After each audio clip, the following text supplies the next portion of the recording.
Fight fans, buckle up. Anthony Fluffy Hernandez is out of the Vancouver main with Reinier de Ridder. Instead of vanishing, he faced it head-on. I've had to pull out of my upcoming fight due to injury. I want to sincerely apologize to the UFC, to my opponent Reinier de Ridder, and to everyone who was looking forward to this matchup. I also want to thank Brendan Allen for stepping up. Right now, my focus is on getting healthy so I can come back stronger than ever. When I return, I'll be ready to make a statement. That's how you keep the room with you. Clarity, accountability, and a promise you can circle on a calendar later. For production, open on Fluffy statement, text on screen, cut to quick rehab B-roll, band work, cold tub, PT table, then drop a slate. Main event saved, de Ridder versus Brendan Allen. Viewers leave informed, not guessing. From a competitive angle, the substitution is tidy. De Ridder still gets a high IQ grappler with finishing instincts. Allen gets a marquee opportunity on short notice to force his own title conversation. Fluffy, meanwhile, buys time to get fully healthy. No half versions, no second guessing. When the comeback hits, it should be framed as a statement fight, not a tune-up. Think the highest-ranked available name who makes the grappling chess match worth paying for. When Fluffy's cleared, who should anchor that statement return? A rescheduled de Ridder, Strickland, or Dolidze? Comment your pick, then subscribe and tap the bell so you don't miss the rebook. Raja Jackson, son of UFC legend Quinton "Rampage" Jackson, was arrested early Thursday morning in Los Angeles and booked on a felony stemming from the Knokx Pro wrestling show late last month. According to jail records, he is being held on $50,000 bond. What happened, per event footage and reports. During a segment at the LA show, Raja lifted and slammed performer Seiko Stuart Smith to the mat, then delivered nearly 24 punches as Stu lay unconscious.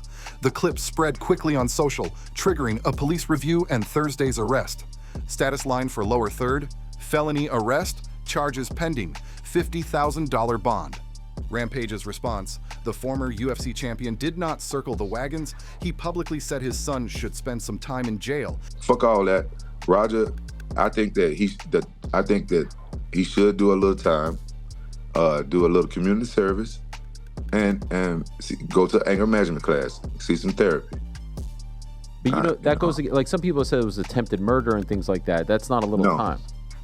It wasn't attempted murder because he wasn't trying to kill that guy. How do you know? Because that's my son. I know my son. Roger wasn't trying to kill nobody. He wasn't trying to kill that. He wasn't trying to kill that guy. Roger probably didn't even know how bad he hurt that guy. He wasn't trying to kill that guy. The problem is everything got blown out of proportion, and people thought that Roger snuck into the fucking ring and did that. That's what the problem is. Like at this point, Roger was in the act as a pro wrestler, but he ain't no fucking pro wrestler. The promoters had no reason putting my son in that fucking ring. But it was no attempted fucking murder. And also called for community service, anger management classes, and therapy. It's a rare stance in fight sports, a Hall of Famer choosing accountability over defense when family is involved. While belts rest for a minute, the P4P conversation never sleeps. Arman Tsarukyan, lightweight champ, jabbed at Ilia Topuria's featherweight champ image, not his right hand. He tries to make it look like he's insanely rich, but in reality, I think he's flying on regular planes. He doesn't make that kind of money to be flying private jets from America to Europe or Georgia. One round trip on a jet would cost $400,000 to $500,000. Instead of, "I'll sleep you in two," Tsarukyan attacked the economics of superstar optics. Why it works. Audiences now live in the space where Fight Week clips and IG stories blur together. If the brand story is part of the selling proposition, rivals will audit the receipts. And if either man dares a two-division run in 2026, today's money math becomes tomorrow's promo spine.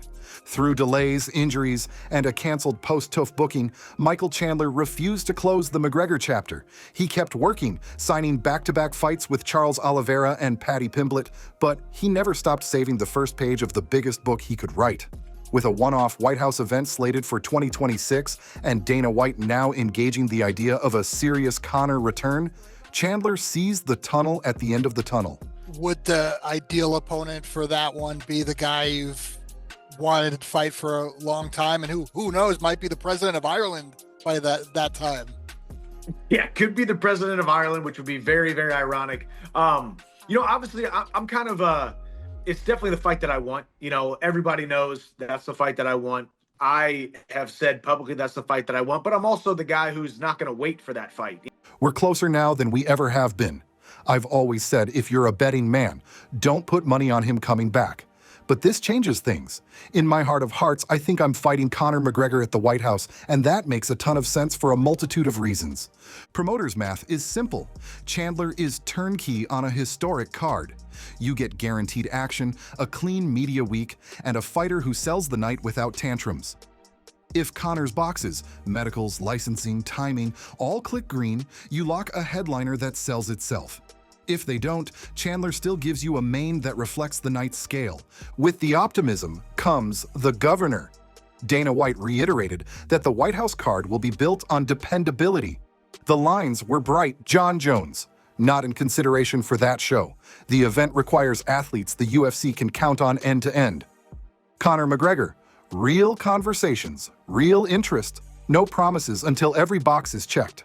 Private apologies or public heat don't override the reliability filter. That's great. So you were saying, you have Jon Jones and Aspinall confirmed.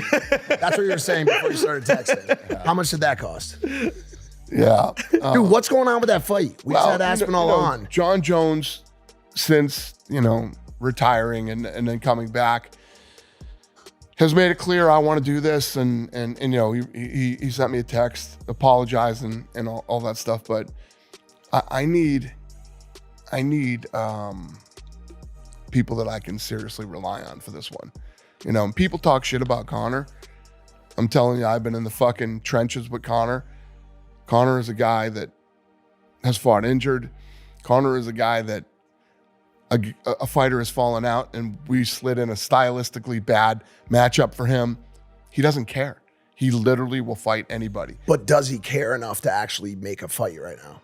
Like, when's the last time he fought? It's been He and I have been talking nonstop, and he's like, I'm dead serious. I want this. I'm training. I'm back in the pool. I'm doing all the shit. So we'll see. As we still got a long way to go. We still got a long way to go till February, till we start making this card. So we'll see how it plays out. And strategically, that stance calms the board. It tells partners, security, and broadcasters this won't become a last-minute scramble. It also quietly rewards fighters who say yes early, finish medicals early, and stay on weight without drama.